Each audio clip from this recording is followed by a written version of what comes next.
Hello everyone and welcome to episode 8 of the Film Score podcast. Today my guests are composing duo Mondo Boys, made up of Mike Griffin and Mike Shanslin. Mike Griffin is going to be the one who's talking first and talks more often. Mondo Boys are coming off a really strong 2020, particularly with their scores for She Dies Tomorrow, an art house horror film that's on Hulu, Mortuary Collection, a horror anthology that's playing on Shudder, and the Mel Gibson action Christmas film, Fatman, which has just recently released on VOD. These are quite different scores, and it really shows the versatility that Mondo Boys had. While this conversation is about 50 minutes, our total conversation was just around 130 minutes, and you can find the whole thing on YouTube if you want to see us dive more in depth about film in general. You can find the YouTube channel, it's The Film Score, as well as finding me on Twitter and Instagram, which is also at The Film Score, for more discussion on film and film music. I hope you enjoy this first episode of 2021. I hope you have a good new year, and let's get on with it. Mondo Boys, I appreciate you guys joining me tonight. Yeah, man, we're very happy to talk. We love to talk about movies and talk about music and stuff. I figured you have to. It's what you do for a living, so you better like it. It's kind of why, you know? So this is our studios. We have filmmakers over here, and honestly, like more than half the time, directors over here, and we're just like talking about movies and just getting nerdy and getting crazy, you know? It's actually been a minute. We're doing an anime series right now, and it's such that we're not like with the director in the room a lot. So this is kind of fun to like get more into the heady film space. Is it too early to give info on the anime series you're working on? We've been told with this one that we can't talk about it yet. But it's an anime series. What's cool about it actually is that it's kind of a Western-facing anime thing as far as like audience and who they're going to. Yeah. So we don't have to be super well steeped in the anime genre. Mm-hmm. Yeah, I think it's which is great. Pretty unique in that. Yeah. It's been fun so far. Yeah. For sure. So so we're kind of getting into it, and we do have a major appreciation for anime. Mm-hmm. It's an awesome like whole culture and subculture, and it's cool that on this we can go crazy with some of the styles of it, but not really know. We don't have to be in any certain place in that genre. Right. So we can dance around the confidential stuff. Dude, by the way, so many projects it's always confidential. Like we can never. That's what's so tough. Really, until it's released. I know, until like they're ready to release everything. Honestly, if it was up to us, we'd be like doing a lot more of the process, and because we think that people think of score music as a little more inaccessible than it really is. We love to have filmmakers over, and we show them like so many cool things that people are either intimidated or maybe they've had experiences before where it was kind of a locked box. Right. And then and notes are always a huge deal to the composer. And it's like this bristly thing. Yeah. But we are really not like that. And so if it was our preference, we would be sharing a lot more and being more inviting, you know, with people.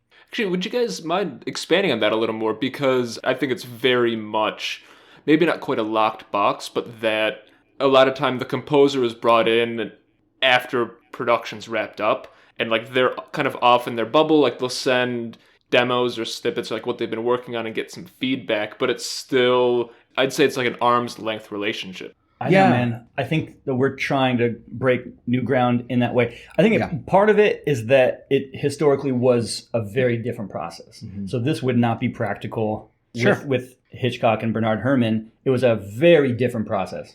They would be writing it out, demoing it maybe on piano, and then Hitchcock kind of hears it for the first time like on the stage. Yeah.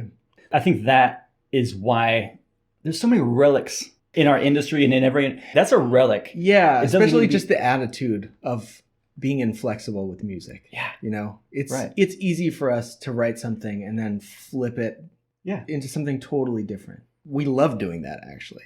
But there is an attitude. What's so funny, dude, is like we are like, okay, cool, it's a redo. Yeah.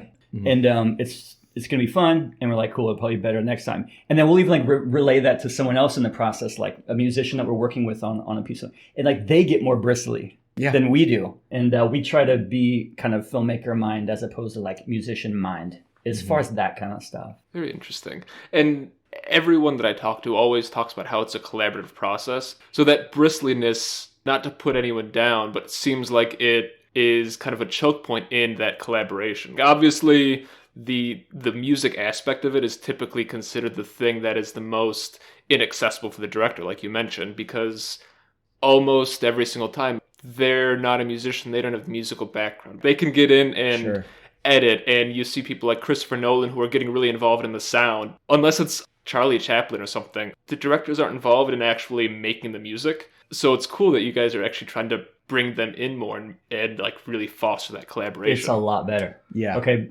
because also when a director or producer does know about music, it gets worse. It's true. It doesn't make it easier. It's great when somebody can come in and just say, I know nothing about music, but here's what I want. That's emotionally. Ideal. Because you don't want to really dive into the nitty gritty of different chords, different melodies. Because it never works out that way. Right. Like, and that's all about the emotion. Yes. And addressing their notes. Yeah. It's not about us like wanting to fly freely because we're artists and stuff. Honestly, their notes get less effective on the turnaround if they get music terms for whatever weird reason. Yeah. They have to stick to the layman's terms about it and stuff, and then we kind of go from there. It's funny you guys say that. I was watching an interview with Harry Manfredini, the classic horror composer, and he was talking about some experience he had where he was working with the director, and the director said, "Oh, I think we need a cello in this part." And Manfredini's like, "What does a cello sound like?" He couldn't explain what it sounded like. He didn't know, but he just knew like, "Oh, cello, that's in pieces. I like that." Yeah, I think every project we have to learn the terms, like redefine terms. Yeah. Like, what does vibey mean to this director? Right. And even if they say cellos, we realize right away, right, this is so-and-so talking. If they said cellos, they mean like this. Yeah, they might not mean cellos. We have to learn, like, honestly, the first 2 weeks on anything is just like getting some terminology down. Because also the communication is like a lot of this. Mm-hmm. And the temp kind of communicates a lot. But when you get to the notes and everything, you got to be able to talk about it. Actually pretty easy. It's easier than people think. We don't want to hear about music theory and stuff. It doesn't work. You can't talk about it. To your question about like, it seems like there's the locked box and that there's a tough communication. Mm-hmm. And it's not only because music is hard to talk about. It's like an attitude and a mentality that it's easy to fall into. There are composers out there who really basically don't take notes. Yeah. They'll do some because everyone has to, but it becomes a thing. Yeah. And they put in their contract X amount of notes. Mm-hmm. Like we would never think about doing it. Like it seems ridiculous to even consider. Because like honestly, we don't like to say this with a filmmaker who's going to abuse it, but like we like notes. Yeah. We want to do it.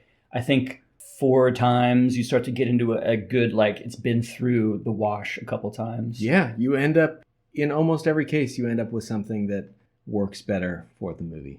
We try to communicate that to directors and producers without them abusing it, hopefully, because there is a point too. You have to feel it out. Like if the cue's in good shape and sometimes further notes and more redos, you hit a point of no return. It drops diminishing off. Returns. Diminishing returns. Yeah. You can kind of feel when that's happening. I appreciate not mentioning names of who those composers might be. Let's talk trash. Let's go. You start. Yeah, I'm changing this. This is a gossip show now. So let's. Yeah. All right, we're in. I'm gonna spill all the dirt. A score rag. It does sound a little egocentric because it's not Mondo Boys the movie. It's like this is the director's movie and there are producers and there's a whole company behind it, and you guys and every composer doing anything is there to help make the movie better and not like show off what you're capable of. It's kind of interesting because some people are actually legitimately brilliant and I think it works for them to do that. Yeah, and then they usually will like quit a project, which just frees up more stuff for like us. So I don't really mind because some people would kind of rather be making symphonies. Right. And they can do that, and it's really impressive, and they do brilliant film scores too. Mm-hmm.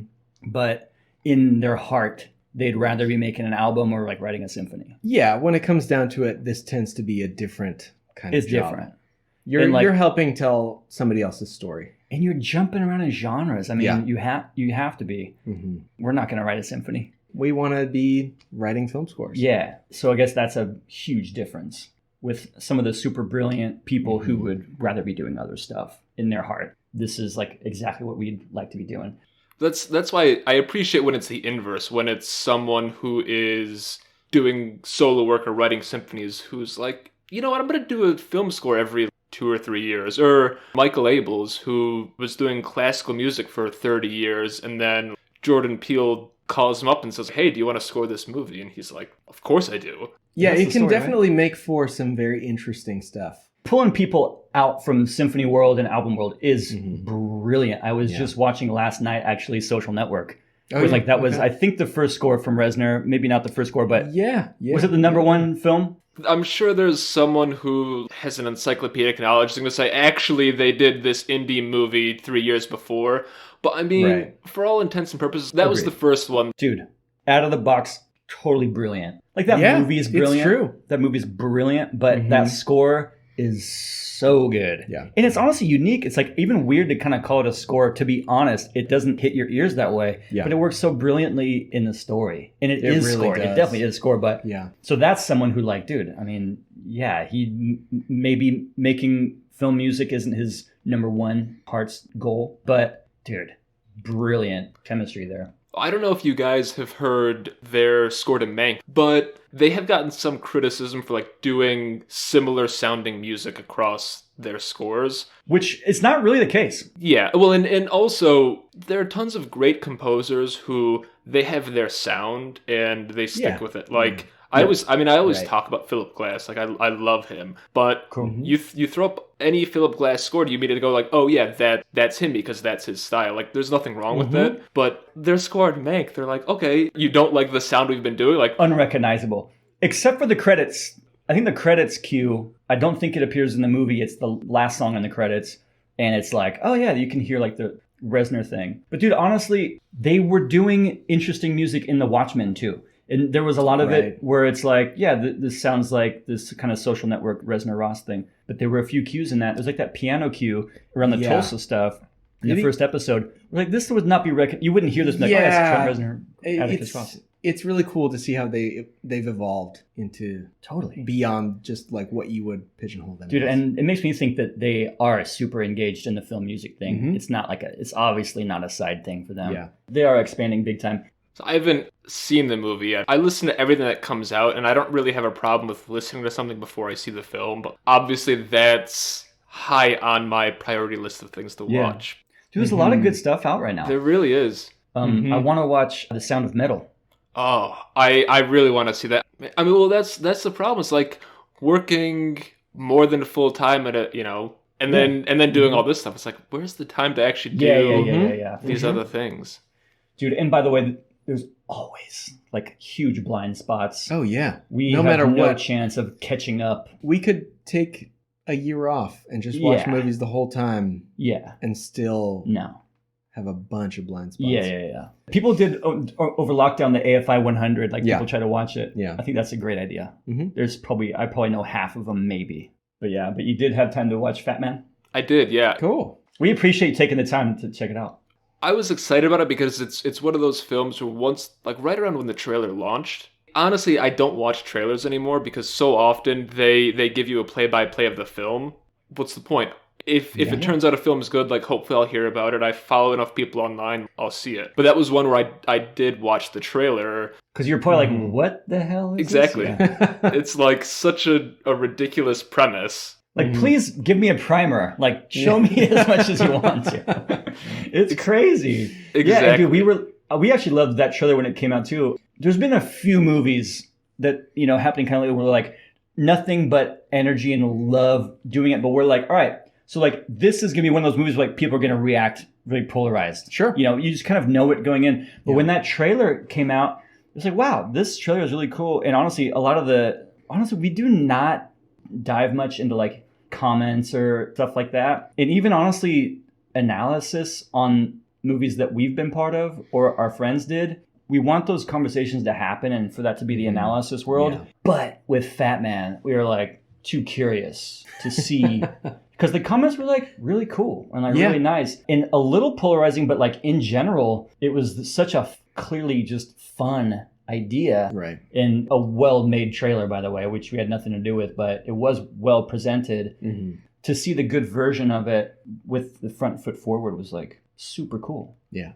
And then the truth is, people never know what they're getting into with the movie. I felt this way with the She Dies Tomorrow trailer. Great trailer, but I felt like people were going to watch the movie and get a different experience than the trailer. Oh, absolutely. It's tough sometimes because at the end of the day, like, they're sending it out to a third party to make the trailer. They're making it in a way that's gonna get the most attention. And it's like there are films like Drive or Only God Forgives that, especially Only God Forgives, like, it seems like it's gonna be a real action movie, and it turns out it's like a weird art house film that happens to have these bursts of violence. You're right. I'd say like 95% of the people who saw that movie after seeing the trailer hated it. Mm-hmm. Like, I'm a huge Nicolas Winding Refn fan, so I knew what I was getting into. Dude, honestly, I think a lot of people like love Nicolas Winding Refn without even needing to see all of his stuff. Nicolas Winding Refn made the first 10 minutes of Drive. It's just like, great, I'm a fan forever. That's and like, all it takes. I think everyone's like, yeah, great, he's awesome. I'm on board no matter what. Like, you did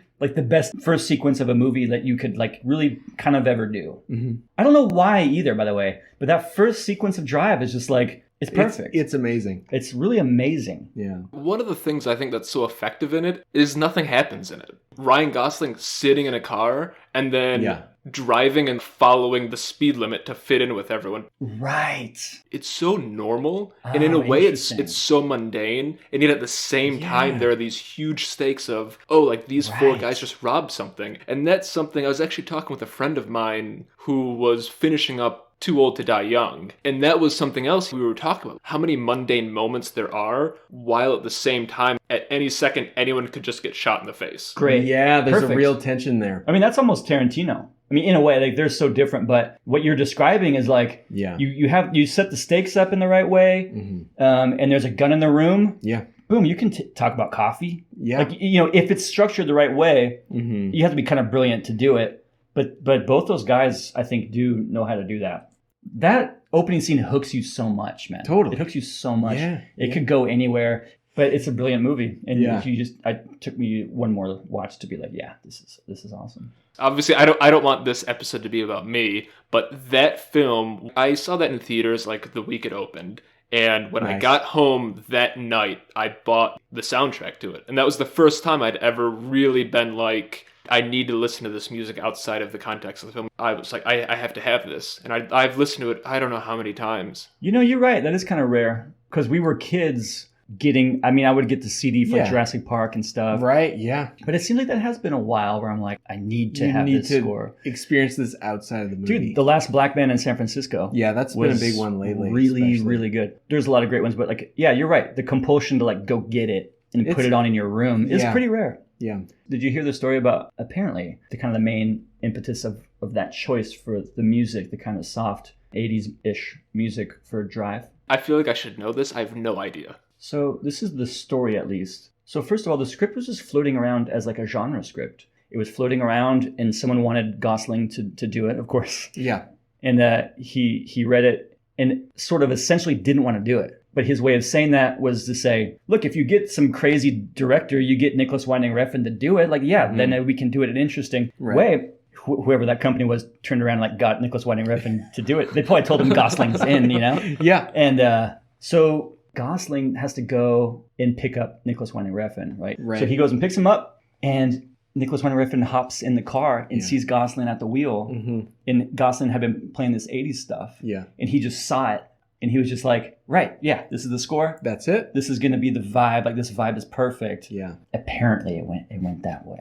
I got to imagine Nicolas Winding Refn, like, has a little different experience if you were to tell why he wanted to do that. But that works for me. I don't know. It's more fun to believe it. This speaks to getting in early, right? We think it's a no-brainer. And some composers think there's a certain time to get in. I think everyone has a different philosophy. And honestly, there's truth to a lot of different philosophies. Sure. Wait for the locked cut, then you can jump in. That's smart. You don't really know what it is until you have the locked cut. But we can't help but just try to get in as early as possible. It speaks to something like that when the experience comes together in such a way to be in the room and be able to like kind of respond to it and kind of know maybe have a hand in shaping that concept. We think getting in early is just the best. Honestly, the movie is definitely created early by these directors in pre-production. And then from there, you're just kind of like playing catch up. And there's usually a gap between what actually happens, of course. So we prefer to like at least hear about a script, talk to them at that time. Yeah, absolutely. It gives us some insight for sure. Whatever the music we make from the script phase might not survive. I think it does help, but it helps to have that extra round or two of like, this is what it could be. And then you see the picture and sometimes that works, sometimes it doesn't. But it's nice to have the idea before you really like and you might crack scoring the movie. You might crack it and it might help like on set. I don't know if you've been able to check out another recent thing we did, the Mortuary Collection. I checked it out, totally unrelated to talking to you guys, and I had no idea you two did the score until I finished the movie and watched the credits. That's cool. That's so cool, dude. This year has been so cool for us. All this stuff is coming out, and it's been like a lot of fun. A lot of fun stuff to talk about. Yeah. So nice. I'm glad you watched that. So that one. The director, Ryan Spindell, did have a couple pieces of music. Really, in reality, it's just the one. It's Fast and Sweet. Actually, wait, it's actually not even true. They shot to something that we recommended that we were going to then like kind of replace. So we were part of the process. Like Spindell does try to get us in early. Yeah. It's a little awkward. I mean, in reality, it's like we want it to happen. Like we all want it to happen. But in truth, what score are we going to write before they've shot? Like, it's just not there. Yeah, score-wise, that can be really tricky. If it's like we need to see picture. It's a little easier to do, I think. But yeah, Spindell like says he would like us to score something before he shoots. And then he can have it on set. Right, yeah. I mean, dude, I could see that being like so great. It's just another like kind of relic thing, like another old industry thing. We're just so not used to that process, so it'll take some effort to do that and figure it out, but it could be worth it. I mean, there's good ideas about this stuff. People try to get creative. In truth, it does tend to fall back on the same old thing of basically you don't really need to start until locked picture, and then you work for like, I don't know, 2 months, 3 months, and you're done. It's tricky because it can be so much more than that in a good way. It's so nice to be part of the conversation early on and really like be part of the development of the movie. I think somehow we kind of did with Mortuary, with all those songs and stuff. I think at least Ryan Spindell knew that we were there to take the baton. So it let him like at least know he can give us something. True. We were also writing a lot of score based on just concepts in the script. Just trying it out. Because there are so many different ways a horror movie can go, flavor-wise. Right. That tone that we ended up with, working with Spindell, I don't know if that was our first instinct, which is great. Yeah, we were doing a lot of demos early with that movie. Like we've been working on that movie for like so many years. But it's a luxury because we're trying out different tones. And then Spindell's like, no, maybe. We just ended up finding a kind of different tone that's like kind of fun and subversive and like works in a lot of different ways that also provide a contrast. Some of the main is not the scariest, darkest, grim horror stuff that you're used to. And like it kind of started to create a contrast that the later scary stuff was a little surprising because you kind of think you're watching like a different movie for some of it. Super serious and great at achieving that like kind of 80s tone around like, you know, the Goonies world and Poltergeist world and like all kinds of other stuff. But you know what's funny though? He's like not a full-on retro filmmaker. We've tried to identify and like, are we doing like 80s? It's tricky. Not the case. Like he's a modern person, and his movies are all actually totally modern. But he just has a taste. It's like just a unique vision and that at least references older horror stuff. It's definitely not full-on retro. We get busted every time we do like actually retro stuff. Right. It's really funny with how ambiguous the time period is of Mortuary Collection. Dude, I'll tell you this. I'm going to jump in. There's a huge critic thing that developed where they've identified these different decades that I think go like back in time or something. It's a pretty good theory. Like it kind of holds up pretty freaking well, but no one was thinking that. And I know that because we were always pressing, okay, where are we? There were answers, there were conversations, but it wasn't like that. It's not sequential. But this is why I love to not be part of the analysis world and we don't chime in on it because it's just like, it's great. And I am that way. I'm like a total subtextual analysis. Let's get crazy on YouTube for movies that I love. Mm-hmm. Yeah. But on the movies that we're a part of, you have to give that its own life. It's honestly a form of respect. We're not going to chime in, or honestly, I don't even watch this or read this stuff. It's just better to leave that in its own world. Sure. I had no idea that there were these theories. When I was younger, I would look into some of those things because there's so many YouTube channels that are like film analysis and theory. And at this point, it's like, I think it's interesting, but it's like, I don't have time for that. But I don't buy that theory whatsoever. If you watch the second segment, it's obviously in some ways grounded in a particular time period, like with how the... So that's unprotected, right? On the college campus and stuff. Yeah. There are certain things that seem to really ground it with how the college feels and some of the dialogue, but at the same time, there's all sorts of anachronistic dialogue too, and like things that are in there. It just feels like they like certain aesthetic aspects of a particular period. It wasn't, this is a 60s period segment. It's like, no, we just like some aspects that are in the 60s. We're going to throw it in there, but we're not making something that's die hard to this. Right. That's what it is. And he is doing such a great job. Honestly, that transcends like most of his stuff. He just has this like his own world. He should create a whole cinematic universe of just like this weird, whatever time frame you want to call it. But it probably shouldn't be locked into a certain era. Yeah, for me, that makes it so fun to watch and so fun you don't know to what's figure out. It was so fun to figure out, like, what is the score to this? Because it's not just straight, you do this. And honestly, likewise, I think story-wise, it communicates something too. The one exception is that in the later segment, Babysitter Murders, has that slasher film that's like the 70s like that is... Boom. That has a genre that's made in like 1978 or something. You know what I mean? Like you can just tell. It's like a very specific thing. Made by the same team, by the way. But that is what we're talking about. Like that it's the rest of the movie's not doing. So for the rest of the movie, since it's not locked into a 1978 slasher movie, you don't know like what could happen. Yeah. I think there is a thing about that. Retro movies, it's communicating so much of that backbone of like what they're doing a take on that you a little bit know what's going to happen. Like there's a little bit of limit to that stuff. Dude, I'm glad you watched that. That movie's been a big deal for us like for a long time. Yeah. It was cool because I actually watch a lot of horror anthologies. Oh, cool. And nice. Honestly, the vast majority of them they're awful. Because a lot of the times I think it's, there's a really small production company that manages to get 8 horror films and throws them together. And they usually get like different directors for the different segments, I think. Sure. Yeah. Typically. And sometimes if you want it to be like what to me is like a true anthology, like a short fiction anthology of here's 15 short stories from 15 different authors, it can work, but it won't necessarily have an overriding thread through it. Yeah. And so honestly, like most of the ones that I really enjoy are just some of the really cheesy ones from like the 60s and 70s with like Vincent Price and Peter Cushing. Because look, they're not scary, but like they're just really fun. Yeah, it's fun. Wait, what is that? Oh man, there are so many of them. One of them is The House That Drips Blood. I think that might have been Peter Cushing and who else did I mention? Not Vincent Price, but Christopher Lee? Oh yeah, it was Christopher Lee. And on the spot, obviously, I can't think of them, but... Well, let's just do a quiz. Yeah, exactly. A pop quiz, like, I thought I was done with these, we would fail.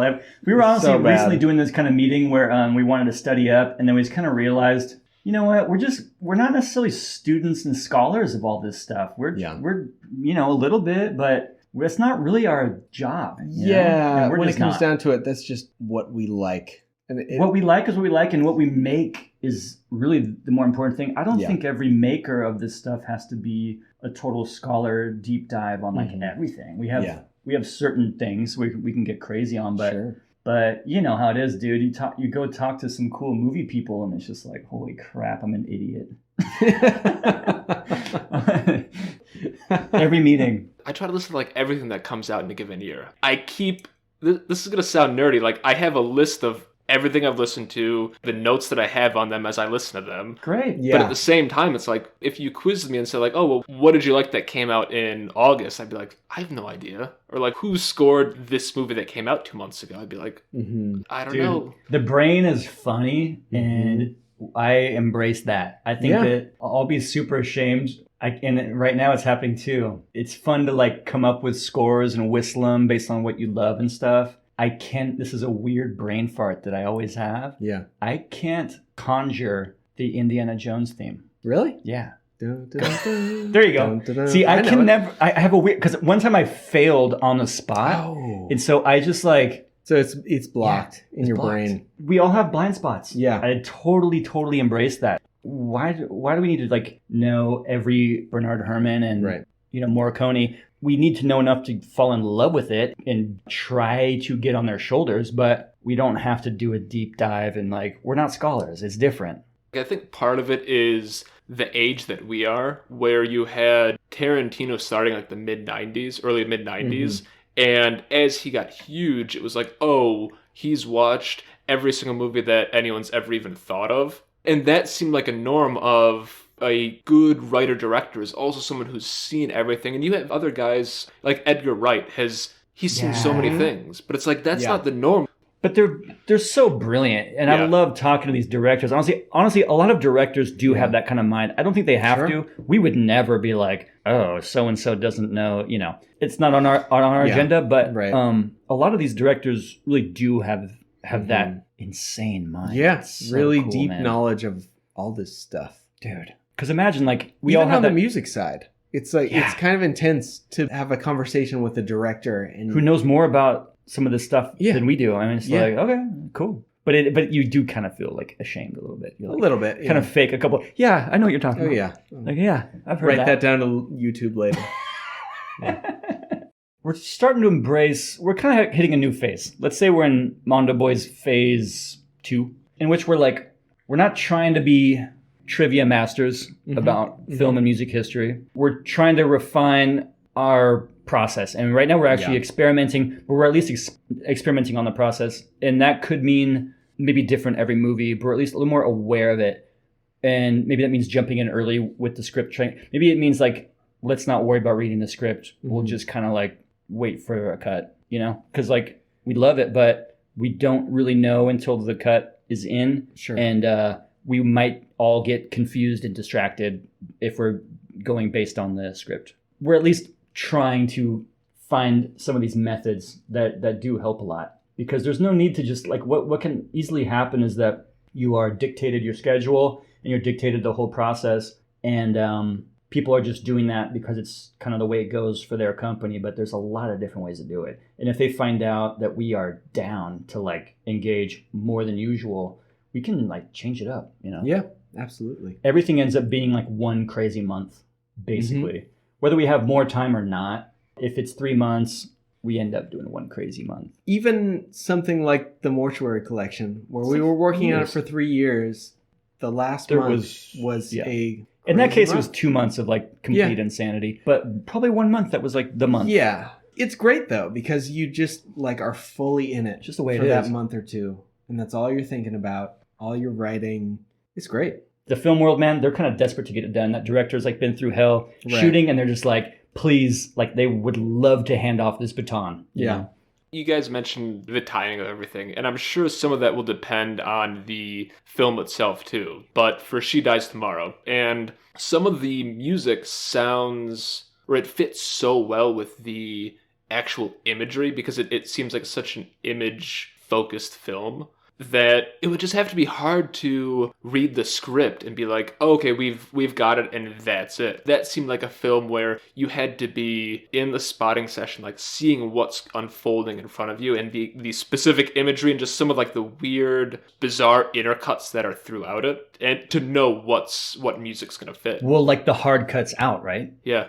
That was the huge thing on that. That was very unique because Amy Seimetz had been creating that material, and we had been working with her already on some things, and we like really like her and really believe in her. So when we knew that there was something that she was shooting, we like tried to like, okay, well, like here's some tunes. Not that she asked, right, and not that anyone was ready for it, but like okay, we have some score here. And we sent it over, and we had seen some scenes kind of out of context. I'm sure in reality she was showing the scenes knowing that maybe we could come up with some stuff. So it wasn't too much of a reach, but yeah. And this was different. Before the movie was shot. And it wasn't there was feature. Like a scene or two that... It was malleable for a while. So we were sending in music really early there. And dude, she was so cool about allowing the music to maybe find a place in, what she shoots. She allows, I think, a lot of different things to influence the shoot. In some cases, the music survived. We sent an email with some music based on what we had seen and maybe talked to her about a little bit. And like those tunes totally survived. And that was very early on. I mean, we were kind of just making music that we were like, ideally we could do something like this. Right. Some of those cues, she just kind of makes it work. She's like, right, okay. Yeah. I think she's also just takes any tools around and she's like, and she builds off of whatever's around. Yeah. It seemed like that from our perspective. So that was a unique experience, man. We were not really scoring to picture that much because she had temped in our stuff. Yeah, it was. And then we scored the picture for the flourishes and like to heighten this and that, but only like the last couple weeks we had picture to work with. Dude, you know what's weird? It's like it's been like a good year. That is almost what I wanted to start this conversation off with. Really? Is to say like, what the hell happened in 2020? Because I know you two had done, and not just like some projects, like some bigger projects. Yeah, dude. No, you're right. Like we really enjoyed working on really cool projects all the time, and like it's been good for the past like long time, but. It's kind of awkward. Yeah, but this year has been really... 2020 was kind of dope for us as far as professionally, creatively, like, Totally. And some of this, by the way, was in 2019. Part of it is purely that this is the time of fruition for a lot of stuff we've been working on before.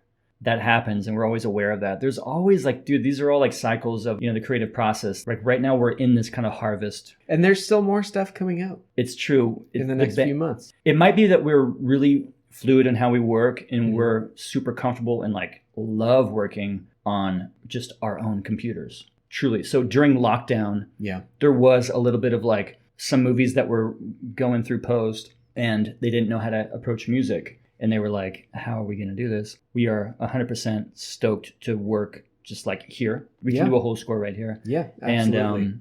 And so that helped. I think there's a lot of composers who definitely could do that too. But we were kind of right place, right time for a couple projects. During lockdown, we did sort of the end of She Dies Tomorrow and Run, Hide, Fight. Run, Hide, Fight. Which isn't coming out, but it went to Venice. And it was like a super crazy experience.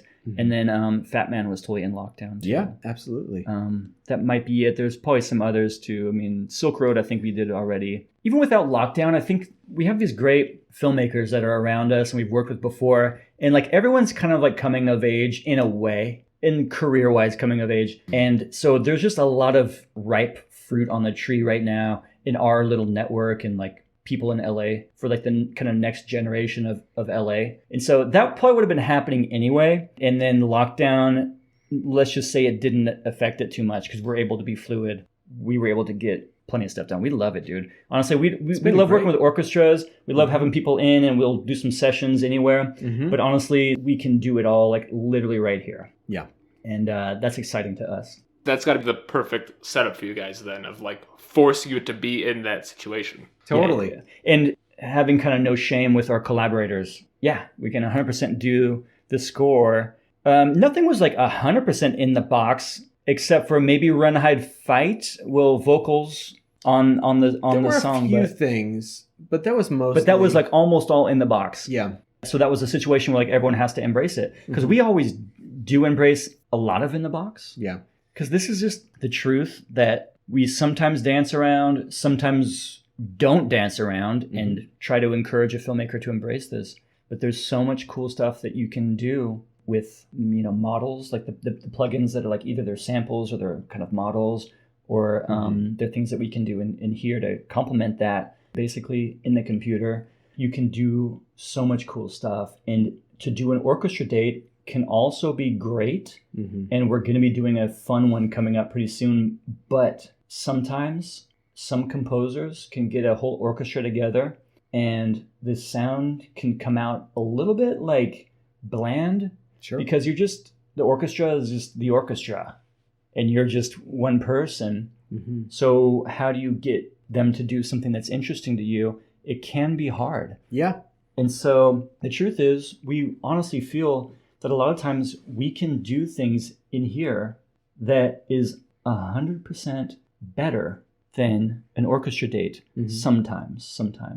There's times where, dude, especially living in LA with these super talented orchestras that could just go crazy. It's like, honestly, the most amazing thing for film music. Like, there's great orchestras in a lot of different cities, but for film music, LA is the best, like 100% Absolutely. the best. And so we do embrace that, but the truth is we can be intimidated by that, and a lot of composers are intimidated, whether they admit it or not, and so it becomes its own sound. But if we're working in here, we get our sound a little bit better. It does go back to that idea of flexibility and just being able to, like, if you go in and record a session with a full orchestra, for us, that would be amazing. And then we take that back to our studio and we say, okay, do we want to keep it as is, or do we want to flip it upside down, mess with it? We got to mess with it. Like, you have to. Yeah. You know, what happens in that 6-hour span is great, but like, that's not what the score is now. Yeah. Those scores are boring. Unless you really have your orchestra, which we hope to one day, and like know how to get all this interesting stuff out of it, which great composers and conductors do. For a lot of composers, you think, great, orchestra day, it's going to be great. And it's going to be great fidelity wise, and the playing is going to be totally top notch, but it's going to be just a little bit like not unique. Yeah.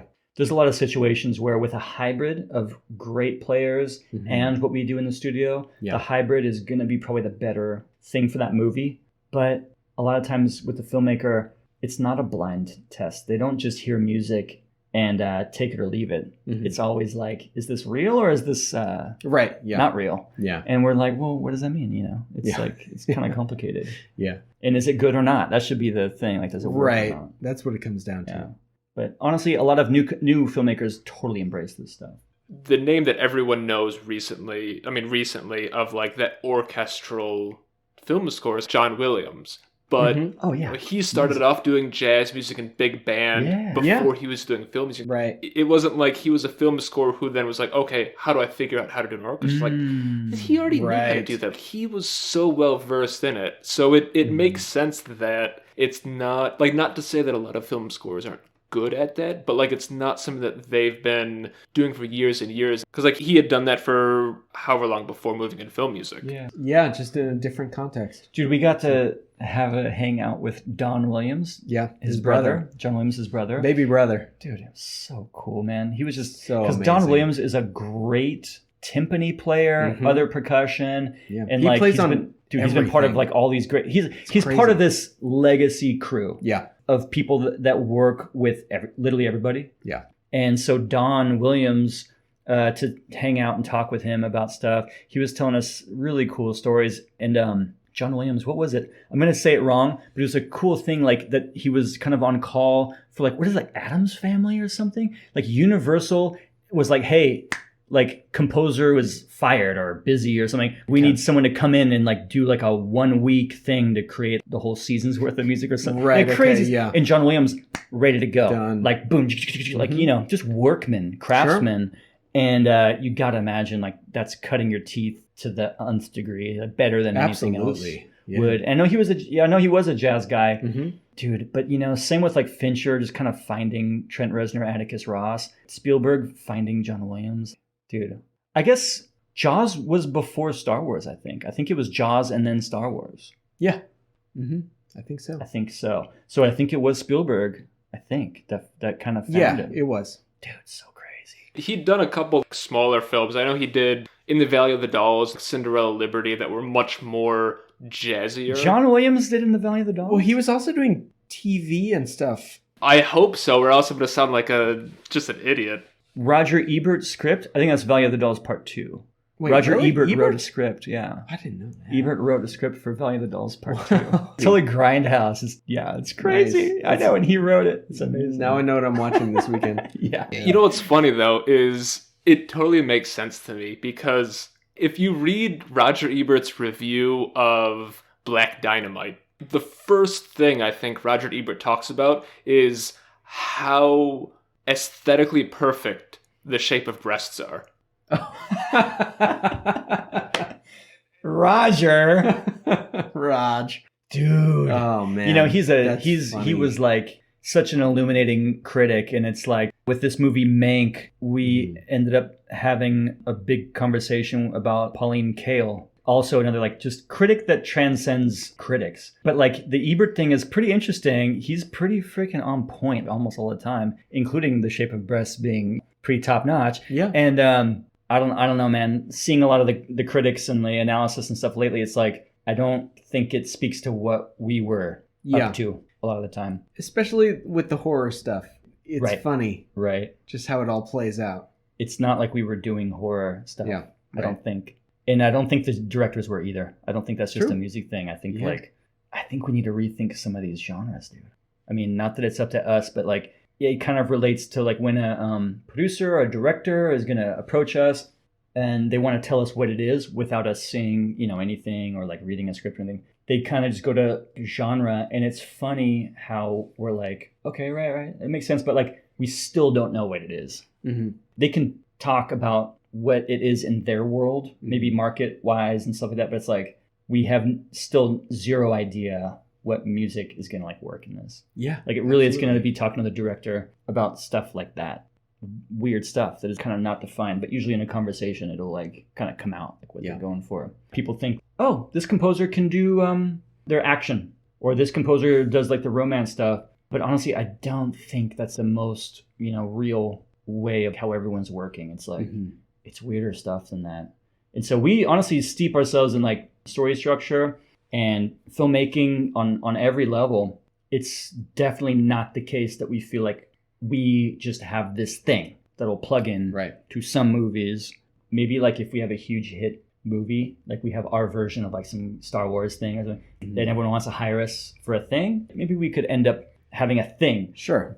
But I don't know if we're rushing into that, because it's really fun to make music that's different every time. We think we do music that's really pretty different every time, and we don't know why we would do anything different. You know, it's super fun. Yeah. Because movies are different. Every movie is different. Yeah. Why would we like do one thing? Every piece of the movie is different, and so it's so fun to figure out where we fit in and like what we do. It's the tone of voice. If the tone of voice is different, then the melody has to be different. Yeah. So like we can't like plug in our old stuff. As far as the genre mix goes, like I said, I watched Fatman today. Like I listened to She's in Portland and Mortuary Collection again today. And you can hear some little aspects that might carry through from one score to another, but it's not like this is Mondo Boys sound. And even when you watch Fatman, there are like 3 or 4 different genres that you two use throughout it. You're not even looking across scores. It's like within the score, that's not a single palette. Every sort of aspect has a different sound that's going to fit with it. A lot of that is filmmaker driven, right? So they come to us. We don't dictate to them what's got to happen in this story. We kind of have a little bit of a beginner's mind about it. So we love to, especially the Nelms brothers with Fatman, were totally wanted to know, like they wanted notes on like their cut. Right. And we were just like not in that zone. I mean, like they wanted to go deep dive. They wanted notes. They wanted to like know what we thought of it. And we don't really do that. Yeah. We just don't want to do that because the filmmaker knows in a way that's better than us. There are things that we can contribute since we didn't have the vision from the script like they do. So we can see what they shot and kind of evaluate that uniquely. And we can definitely provide some insights on how music can work with their story. Not talking about like, oh, this scene is scary, let's do scary music. This scene is sad, let's do sad music. That's like not interesting. But as far as how music can be a character in the story, we might have some ideas. It's an interplay. And as far as Fatman, like it really is like 3 different genres. I guess it is complicated. I do agree. Somewhere in there, it's 3 genres. But that was them. I'm just saying that was them. That was the filmmakers. Yeah. Because this happens even when you have distinct themes in a film. The really complex way to do it is when the themes start morphing into one another. So like even if you have different palettes, like that's the best, right? Yeah. They will join together at times or be separate to give an accentuation. Totally. So we have no problem getting crazy for different sounds for different sequences. Yeah. Because we know that we will pull it together when it needs to be pulled together. We love to tie it together at some point. It's all got to be cohesive and holistic. And so, so I never fear like the filmmaker that wants seemingly impossible threads to connect. Sure. We can connect them. And honestly, it'll make fun stuff when we do eventually connect these crazy different threads. Right. But a lot of these directions, man, like Fatman, it's the Nelms brothers who knew how it was going to sound. We totally try to like throw out ideas and stuff, and we take shots, and we try to like give them alternate ideas.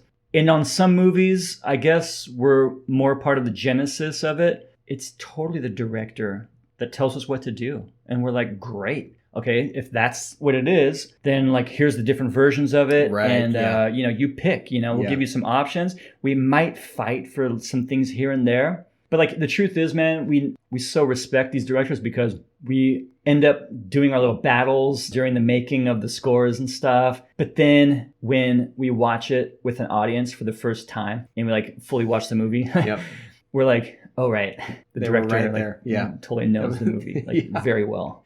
And so we're always rewarded to follow the director. You know, they do know the story. Because, dude, the brain has a hard time with a 2-hour intimate experience. Like to predict it and to kind of piece it all together when you're doing one cue for 3 days. To have this 2-hour experience is like kind of a lot.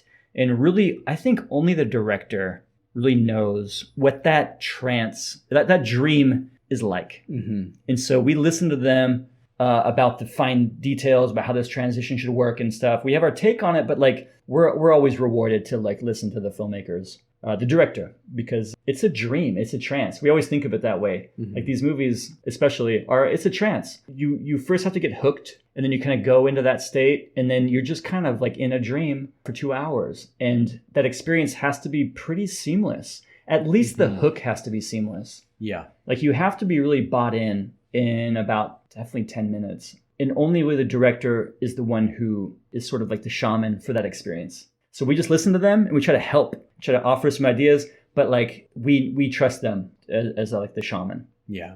It really is what it's like. This was great. And like I said, I think you guys have already blown up in 2020. So I want to schedule an addendum to this because I'm excited to see what 2021 and beyond has in store for you too. Thanks for talking to us. It's been fun.